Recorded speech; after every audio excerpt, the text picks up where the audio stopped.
Fala galerinha do YouTube, beleza? Vou estar colocando um videozinho aí do barulho da moto sem a arruelinha e depois com a arruela já no lugar. Falou!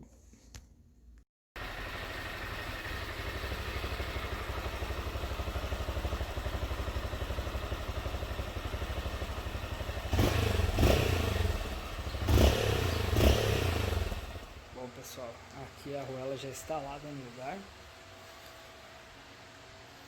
Tá vendo que eu fiz ela cônica? Deixei a parte de baixo menor e a parte de cima maior, pra na hora que bater ela não cair pra dentro. Deixei reta mesmo. O barulho eu acho que ficou muito legal. Vou estar ligando ela pra vocês verem.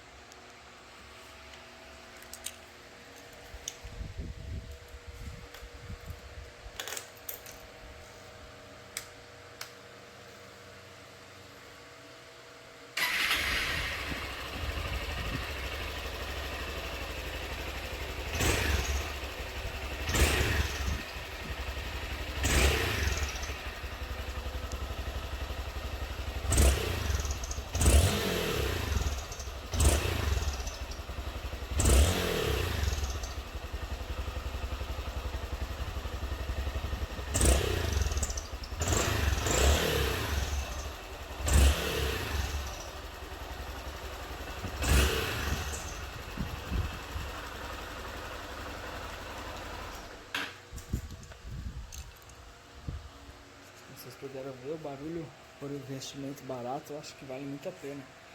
Fica muito bom. Pra você tá andando eu gostei, fica subindo, parece um pouquinho a 660. Certo que a cilindrada não tem nada a ver, mas o barulho ficou bem legal. Bom pessoal, esse foi o vídeo.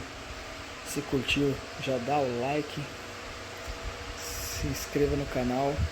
Isso ajuda demais a gente estar com vontade para estar postando novos vídeos, ajudando todo mundo aí, né?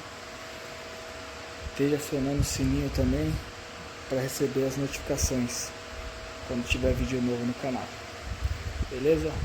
Um abraço aí e até o próximo vídeo. Falou!